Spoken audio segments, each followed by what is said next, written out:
அல்லாஹ்வுடைய தூதர் ஸல்லல்லாஹு அலைஹி வஸல்லமுடைய அன்பை நான் எங்கே கொண்டு போய் வைக்கிறது? எதை சொல்கிறது?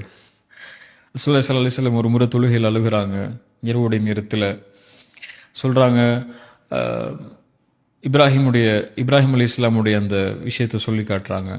யா அல்லாஹ், யாரை என்னை பின்பற்றினாங்களோ அவங்க மட்டும் தான் என்னை சார்ந்தவர்கள், என்னை பின்பற்றாதவர்கள் என்னை சார்ந்தவர்கள் இல்லைன்னு சொல்லி அழுகிறாங்க. 2 வசனத்தை, குர்ஆனுடைய வசனத்தை ஓதி அல்லாஹ் ஜிப்ரீல் அனுப்புகிறான். ஜிப்ரீல் அலைஹிஸ்ஸலாம் வர்றாங்க. அல்லாஹ் கேட்க சொல்லலாம், ஜிப்ரீல் கேள் அவர் ஏன் அழுகிறாருன்னு சொல்லி. ஜிப்ரீல் அலைஹிஸ்ஸலாம் வந்து கேட்குறாங்க ரசூலுல்லாஹ்ட்ட, யா ரசூலுல்லாஹ் ஏன் அழுகிறீங்க? அப்போ ரசூலுல்லாஹி ஸல்லல்லாஹு அலைஹி வஸல்லம் சொல்கிறாங்க, யார் இதை கேட்க சொன்னானோ அவனுக்கு தெரியும் நான் ஏன் அழுகிறேன்னு சொல்லிங்கிறாங்க. சுப்ஹானல்லாஹ், என்ன ஒரு நேசம் பாருங்க அந்த 2 பேருக்கும்.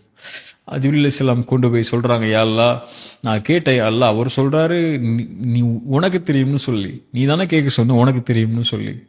அப்போ அல்லாஹ் சொல்கிறான், ஜிப்ரீலே எனக்கு தெரியும் அவர் ஏன் அழுகிறார்னு சொல்லி, நீங்கள் சொல்லுங்கள், அவருடைய உம்மத்தை நான் பொருந்திக் கொள்வேன், அந்த உம்மத்துக்கு நான் அளிக்கக்கூடிய தீர்ப்புடைய விஷயத்தில் ஃபலனசுஉக், அவரை நான் கவலை அடைய செய்ய மாட்டேன் அப்படிங்கிறார் ஸல்லல்லாஹு அலைஹி வஸல்லம். இதை விட ரசூலுல்லாஹ்வுடைய நேசத்தை நான் எங்கே கொண்டு போய் சொல்கிறது?